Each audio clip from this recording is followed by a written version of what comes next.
Hola, hola a todos, me da mucho gusto saludarlos. Estamos en una edición más de Preguntas Incómodas con el Rabino Moisés Chicurel y me da mucho gusto saludarlo, Rabino. En esta ocasión vamos a hablar de sexualidad. ¿Qué le parece? Con muchísimo gusto, vamos a ver cómo nos va. Empezamos.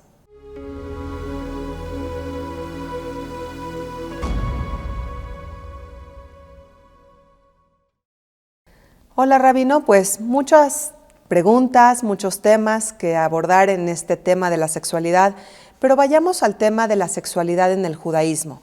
Hay algunas personas que piensan que hay muchas prácticas dentro del judaísmo que están prohibidas, que no se pueden realizar. ¿Cómo es este tema? ¿Todo se puede realizar según las leyes judías? Bueno, yo creo que para empezar hay que entender, de hecho, que el judaísmo propone que una de las cosas más elevadas que podemos hacer los seres humanos a nivel de expresión, a nivel de conexión, es la unión de pareja, la unión entre hombre y mujer. Lejos de verse como un asunto pecaminoso, un asunto de pecado, un asunto negativo o como un mal necesario o cualquier forma de ver esto desde una perspectiva no positiva, la Torá y el judaísmo nos habla de esto desde lo más elevado, desde lo más sagrado. Entonces, no nada más eso, sino que en principio la santidad en general en el judaísmo se trata de equilibrar lo físico con lo emocional, con lo espiritual.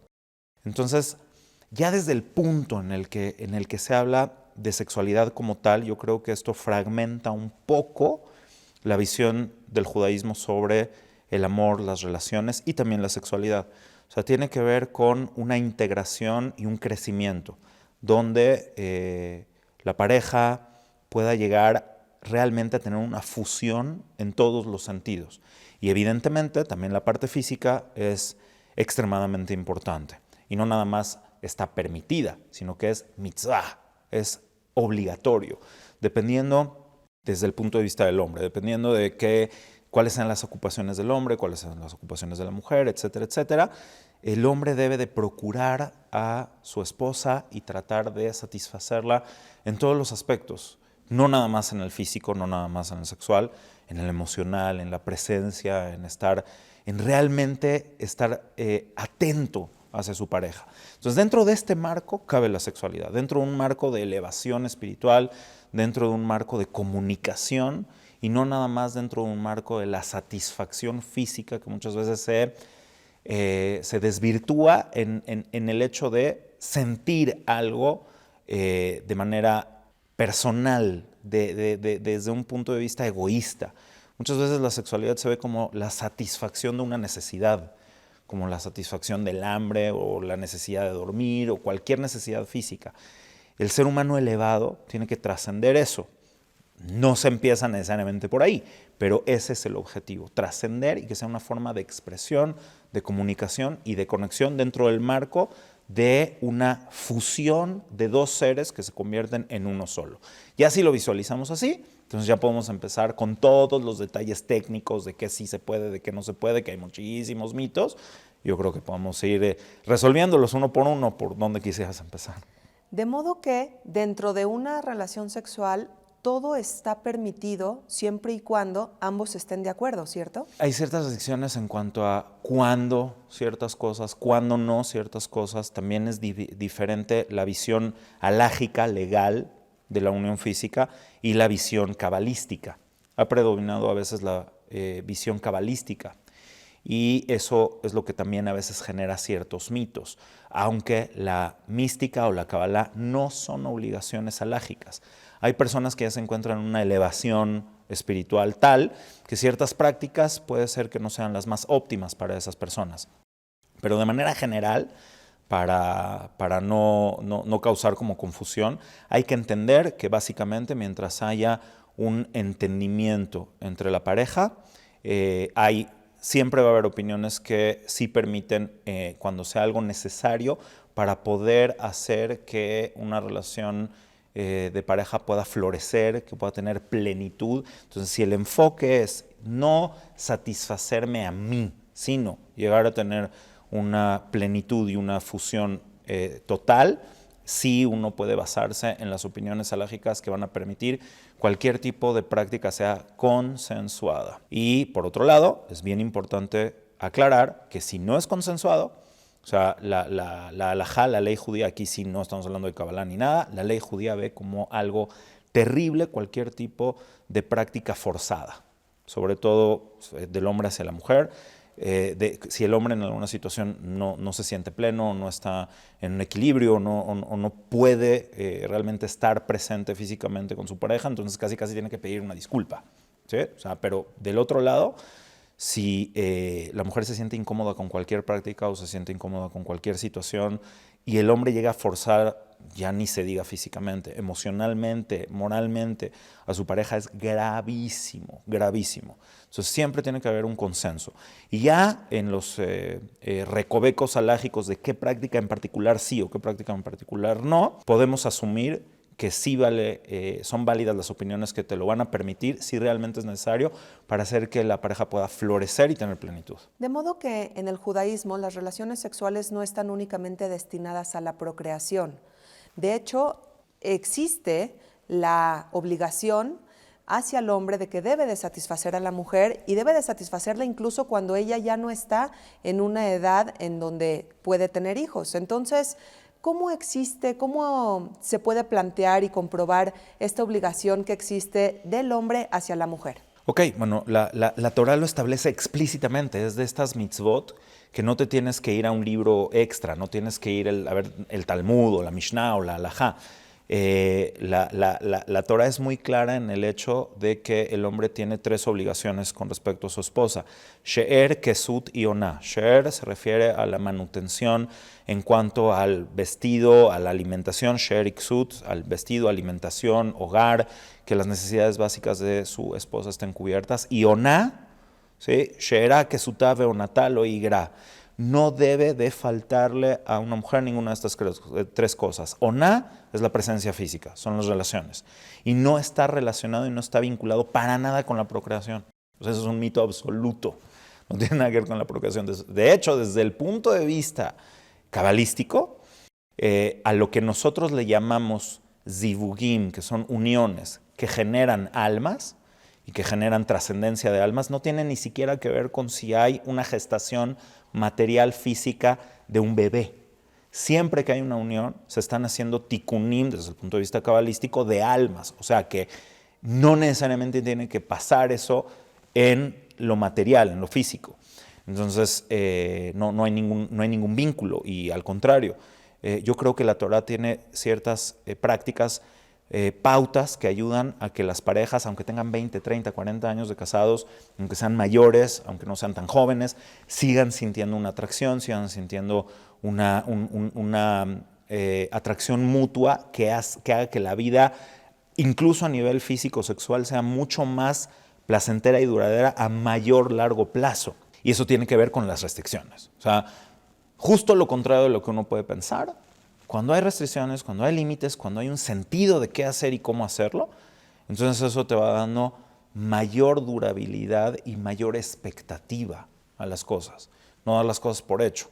Y ahí es donde entran ciertas restricciones en cuanto a cómo, cuándo, en qué manera, de qué forma, que quizás vale la pena entrar un poquito a eso. Sí, claro, por supuesto. Hablemos de las restricciones primero del cuándo. Una pareja que cumple las leyes judías en temas sexuales no puede tener relaciones sexuales todos los días del mes. ¿Cómo funciona esto? Ok, entonces tiene que ver esto con, a mí me gusta explicar esto con entender la realidad tanto física como espiritual y emocional de la mujer. No es de que el hombre y la mujer tengan una diferencia en cuanto a su pureza o a su impureza, eso también es un poco mítico. Los hombres pueden ser zabim, tal cual como las mujeres pueden ser zabot, es decir, cuando la mujer regla, cuando una mujer tiene su periodo menstrual, entonces la idea es de que espiritualmente no hay una situación óptima para una unión, tanto por lo emocional, tanto por lo físico, tanto por lo espiritual. Entonces, a este estado se le llama en hebreo tumá, que comúnmente se traduce como impureza. No es una suciedad ni es una impureza en el sentido de la palabra en español, de que hay algo que está mal ahí, no es eso. Tumá más bien es un estado donde hay un cierto vacío espiritual. Entonces, tal cual como también nos puede suceder a los hombres, si es que hay cierto tipo de situaciones físicas que pueden afectar a lo emocional, entonces se asume que la menstruación para una mujer es un momento donde uno debe darle su espacio, su chance, y sobre todo construir una relación libre de solamente estar pensando en el contacto físico. Eso creo que además es muy sano.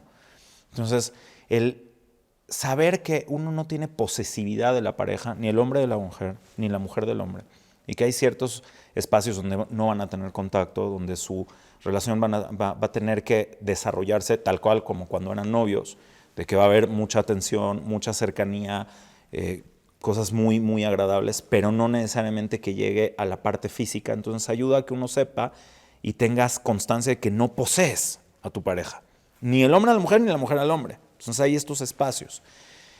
Y eso es lo que se refiere a esta idea de la tumá, que es un periodo que la mujer necesita reconstituirse, tal cual como el cuerpo se está reconstituyendo. O sea, la menstruación que tiene que ver con el endometrio que probablemente podría haber generado una vida que podría haber sido la base de una gestación de un bebé. Entonces eso llega a un punto donde el cuerpo, el organismo lo descarta. En el momento en el que el organismo lo descarta, pasa emocionalmente, pasa físicamente, es un periodo donde no hay una situación óptima. Y entonces se tiene que dar ese espacio de reconstrucción. Y ahí viene el proceso de la tahara, que es el proceso de dejar, y esto es un consejo en general para la vida, en todo sería buenísimo que entendiéramos esto, dejar que esa parte, no necesariamente negativa, sino espiritualmente no plena, pase, y una vez que pasa, prepararse para poder reconstituirse. Entonces, por eso hay un periodo donde se hace una cosa que se llama EFSEC, que se corta con lo negativo, se corta con lo no constructivo, se cuentan 7 días, porque el número 7 tiene que ver con todo lo que es físico, con todo lo que es material, se cuentan 7 días de pureza y después uno ya está completamente listo para poder volver a tener una plenitud en una relación.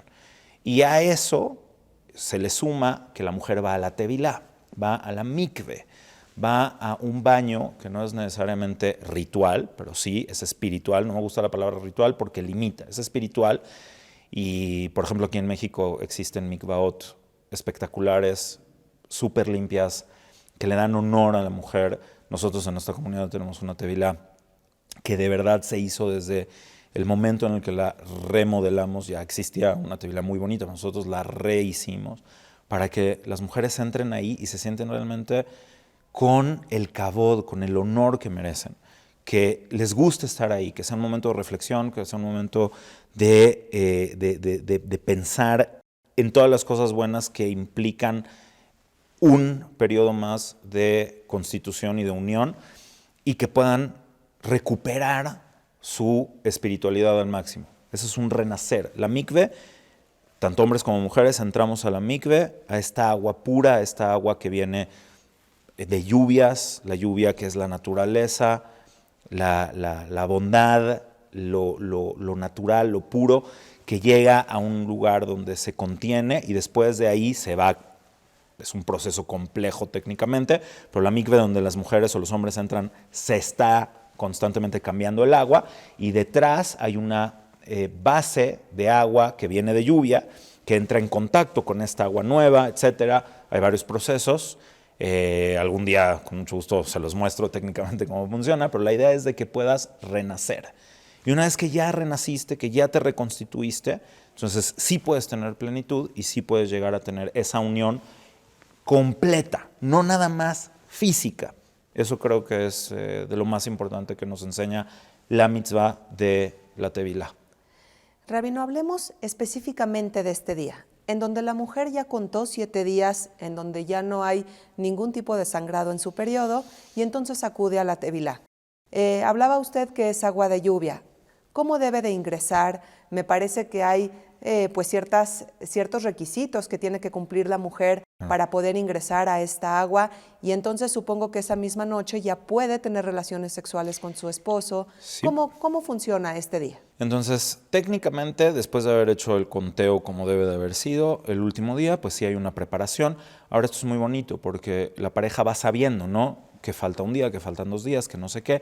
Entonces también de parte del hombre tiene que haber esta parte de iniciativa, de generar algo que sea especial, porque es algo que es esperado, es algo que es que hay una expectativa que se dé. Entonces la mujer, después de que se pone el sol, después de que salen las estrellas, después de que termina el último día del conteo, entonces va a ir, en caso necesario, hay situaciones donde una mujer puede ir incluso antes de que se ponga el sol, pero vamos a hablar de lo normal. Entonces, después de que ya se puso el sol, después de que ya salieron las estrellas, la mujer va a la tevilá. Es un lugar donde va a haber mucha privacidad, donde idealmente nadie se cruza con nadie, nadie ve a nadie.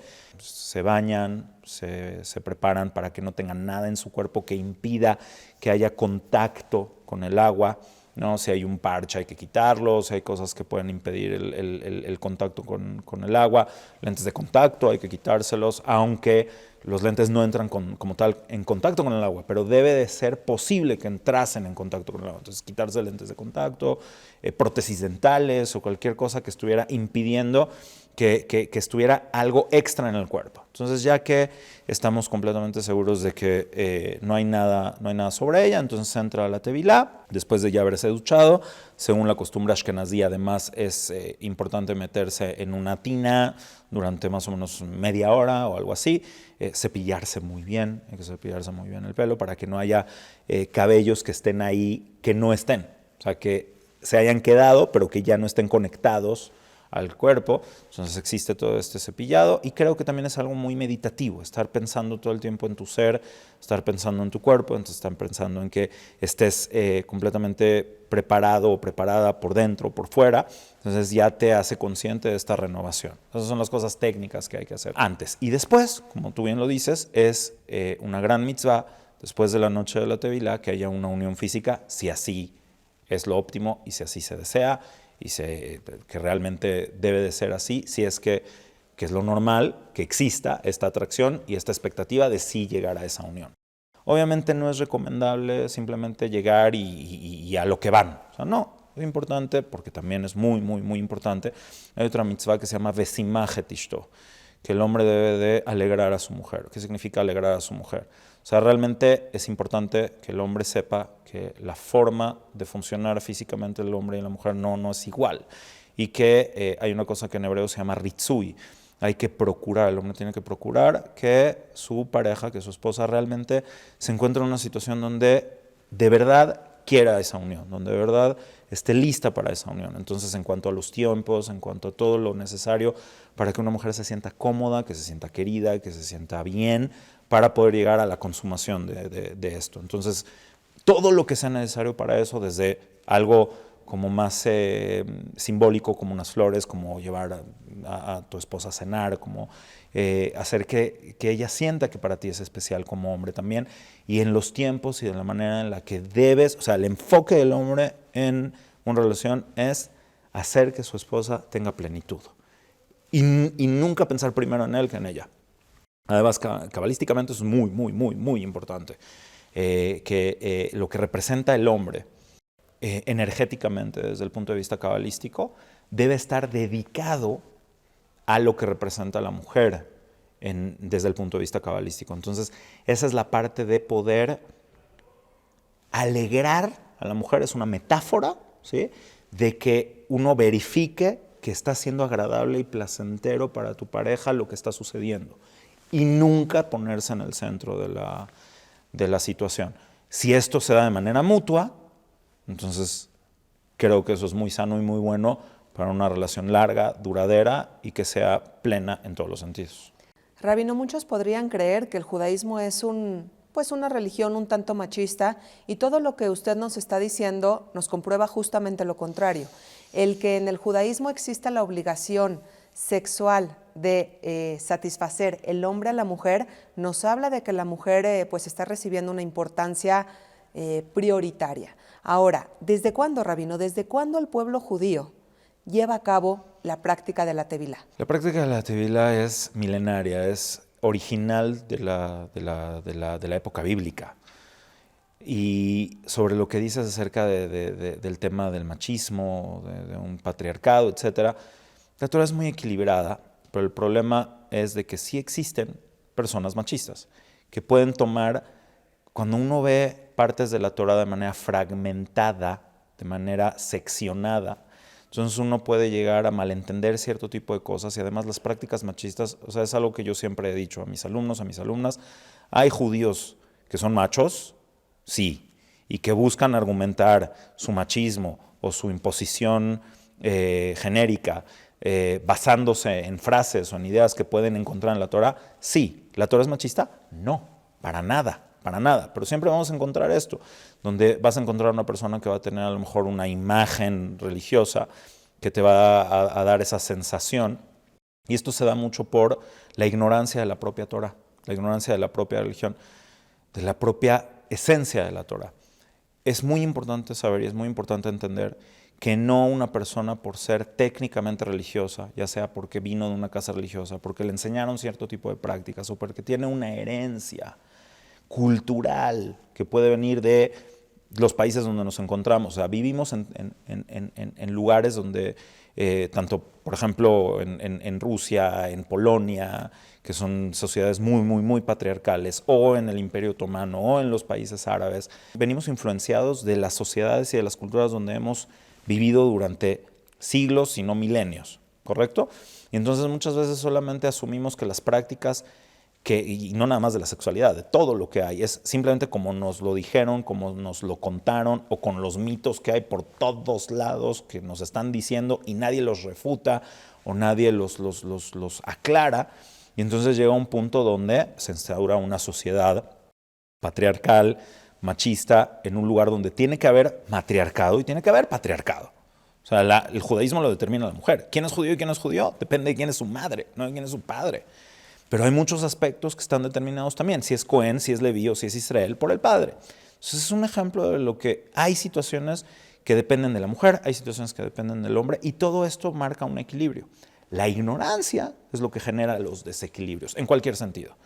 Entonces, ahí una nueva vez la invitación a que podamos realmente estudiar, realmente ir a las fuentes, realmente profundizar y no dejarse llevar por... o sea, yo invito a todas las personas que nos escuchen, que me escuchen a mí, que lo que sea, cotejen, vean, a ver si es cierto, quién sabe que si yo les estoy dorando la píldora ahorita, ¿no? O sea, vean, profundicen, chequen, y eso es lo que vas a encontrar. O sea, hoy en día hay mucha oferta de conocimiento, alguna muy barata, alguna muy superficial, y otras que son realmente valiosas. Vivimos en la época del conocimiento, entonces vayamos a conocer lo que realmente es. Entonces, la mitzvah de la tevilá desde la época bíblica existe. Y todo esto que estamos manejando está en la legislación talmúdica, en la legislación de la Mishnah, en los sabios medievales, encuentras todo esto por todos lados, ¿sí? También hay cosas en el Zohar, hay cosas que están en la literatura cabalística, pero en todo esto, cuando lo ves de fondo, vas a encontrar lo que tú estás diciendo. Yo creo que no es ni machista ni lo contrario, creo que realmente es equilibrado. Estamos hablando de un asunto biológico. O sea, esta mitzvah de estar enfocado en que tu pareja, en la parte del hombre, que la pareja pueda realmente estar en plenitud y tener esa simja, esa alegría, es simplemente porque es un asunto biológico, porque los tiempos de función son diferentes en el cuerpo, en el cerebro, en todo. Es diferente y lo que significa en el sentido masculino, en el sentido femenino, la unión también puede ser una metáfora muy, muy diferente de cosas que cada quien debe lograr entender. Y entonces es simple. La Torah te dice, ok, esto no es un asunto mecánico. No es ni un asunto mecánico, ni es un asunto reproductivo, es la mayor capacidad de expresar sentimientos y de expresar lo que realmente significa uno para el otro y lo que realmente pueden transmitirse el uno al otro. Entonces, el enfoque tiene que estar en el lugar correcto. Resulta, Rabino, que el tema más sorprendente quizá aquí es que después de los 7 días que ya lleva la mujer sin tener ningún tipo de menstruación, pues es cuando acude a la tevilá. Y esto pues lleva practicándose milenios en el pueblo judío. Pero resulta que estos días son los más fértiles en cuestiones reproductivas, un tema que no se sabía hace tanto tiempo.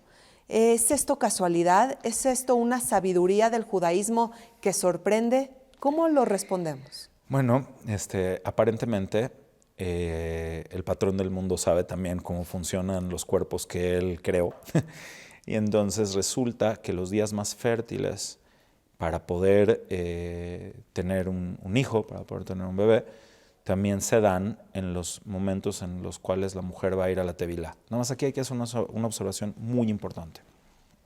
Bíblicamente existe Zabá, Zabá Gedolá, existe Nidá. Son 3 tipos diferentes de situaciones que no necesariamente son de menstruación, también son de periodos irregulares, etc. Hoy en día todo esto está unificado, ¿sí?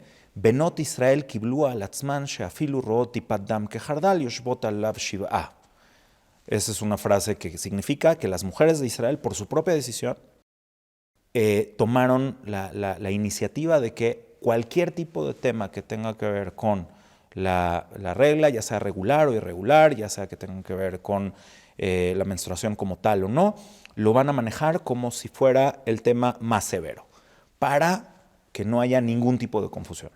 Pero durante muchos siglos, durante mucho tiempo, había mujeres que podrían no tener que contar 7 días. Shomeret yom keneged yom.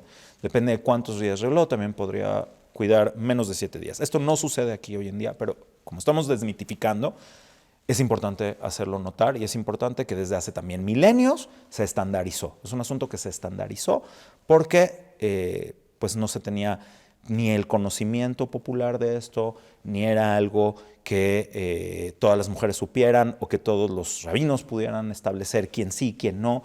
También es un asunto que al estandarizarse simplemente se facilita y también llegamos al punto como lo que tú estás diciendo, de que en todos los casos se genera mayor fertilidad en el momento en el que se genera la unión y por supuesto que eso es sabiduría de lo más elevado, del entendimiento del cuerpo humano.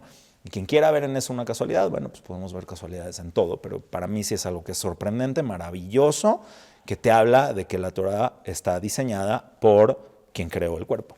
Es una maravilla, sorprende mucho esta información, el que el pueblo judío, la mujer judía tenga relaciones con su pareja en los días más fértiles, cuando nadie sabía sobre fertilidad hace milenios, sorprende muchísimo.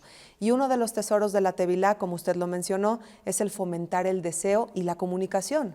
Todas estas noches que a lo mejor no hay una distancia sexual entre la pareja, hay un acercamiento comunicativo, correcto, verbal, correcto, y ese tiene mucho valor. Correcto, es muy, muy importante. Y también es importante desmitificar lo que sucede tal cual en el momento de una unión. Hablemos un poquito del mito de la sábana, ¿no? Explíquelo de la sábana, por favor, a más detalle. Está este mito,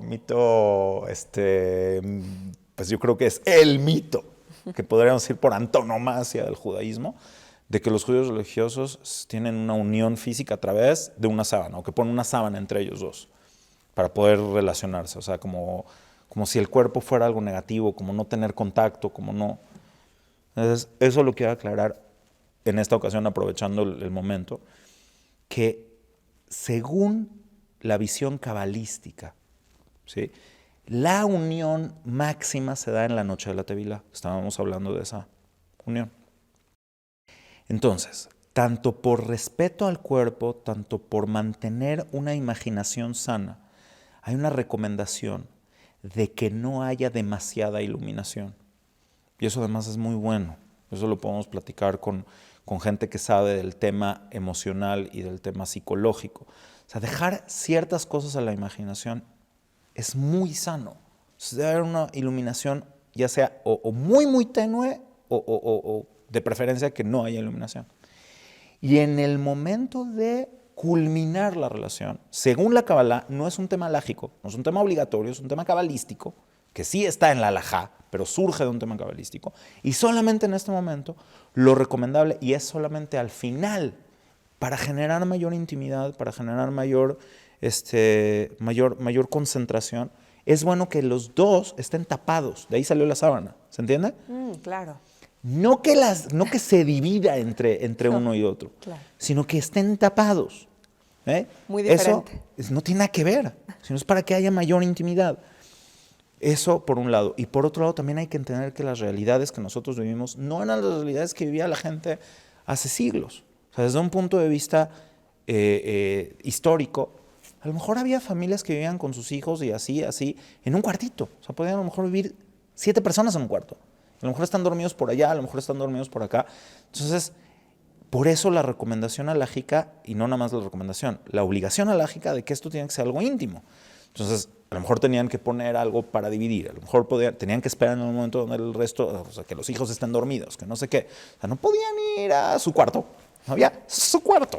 No existía eso, no es de su cuarto. Entonces, también el tema de la sábana es, imagínense que un bebé, un niñito o lo que sea, ¿sí? De repente, entonces le dio hambre o de repente tuvo una pesadilla, ¿no? Y abre la sábana y no están tapados. Entonces hay que entender las realidades para poder entender los contextos de donde surgen las cosas. Hay que ir a las fuentes, hay que saber de dónde surgen las cosas. Y esto tiene que ver cero con división, al contrario, también según la Kabbalah tiene que haber contacto cuerpo a cuerpo. Es súper importante que haya contacto cuerpo a cuerpo porque también ese contacto genera esa intimidad que se expande mucho más allá del momento de la unión física. Es una intimidad que se genera y que deja una huella que va sumándose a todo un asunto emocional que consolida una pareja. Entonces, por supuesto que tiene que haber una unión como tal al 100%. Rabino, gracias. Gracias por toda la información. Son muchos temas los que estamos aclarando hoy. El mito de la sábana es completamente falso. El hombre está obligado a satisfacer a la mujer sexualmente. Una pareja judía no debe de tener relaciones sexuales todos los días del mes con el objetivo de fomentar el deseo y de fomentar la comunicación verbal. Así es. Está lleno de información muy interesante. ¿Hay algo más que quiera agregar antes de terminar? Bueno, yo sí creo que es muy importante terminar quizás con esto. Dejarle a la imaginación las cosas que hay que dejar en la imaginación. Poder respetarnos nuestra mente, respetar nuestro cuerpo, respetarnos a nosotros mismos, a nuestra pareja y por supuesto a todo el mundo, no devaluando la intimidad, no devaluándola a un asunto de mercado, no devaluándola a un asunto de llevarla con el afán a veces con el afán de liberación, ¿sí? Lo que estamos haciendo es degradar o denigrar a nuestra parte íntima, que por eso es íntima, porque es para ti o solamente para ti, tu pareja o para tu núcleo más cercano, dejarle esa parte al amor y no, o sea, entender que hay una parte que se llama sexualidad y es bueno desmitificarlo y por eso me atrevo en este espacio a quizás ser un poquito más explícito de lo que a mí me gustaría, por eso son preguntas incómodas, ¿no? Todo esto sería muy cómodo, porque es necesario desmitificar, pero una vez que logramos entender y desmitificar, dejarle a esa parte no es prohibido, no es tabú, no es nada de eso, pero también dejarle un espacio de intimidad que no sea todo absolutamente explícito, para que entonces esa parte tuya como ser humano que tiene que ver con lo metafórico, la sexualidad es muy metafórica, el lenguaje no verbal es el lenguaje más importante que tenemos. Y al momento de degradar todo a un asunto de mercado, a un asunto de venta, a un asunto con la supuesta liberación de la mujer o la supuesta liberación de la pareja, yo creo que sí se está devaluando esa intimidad y todo que sea en equilibrio. Ni mito, ni algo de lo cual no se pueda hablar, ni algo de lo que no, o sea, de lo que tienes que hablar con tus hijos, que tienes que desarrollar con tus hijos, que tiene que haber una educación al respecto, pero tampoco algo que sea como si fueran pepitas que no tienen ningún valor. Eso creo que sería con lo cual yo quisiera terminar, dejar esos 3 puntos suspensivos en la vida, en esta parte de la vida, de verdad, al final es muy sano y es muy bueno. Hay mucho para reflexionar después de esta entrevista. Muchísimas gracias, Rabino. A ti. Gracias a todos por acompañarnos. El Rabino Moisés Chicurel, siempre explicando todo de la mejor manera. Y ahora sí fue incómodo. Gracias. Un abrazo para todos.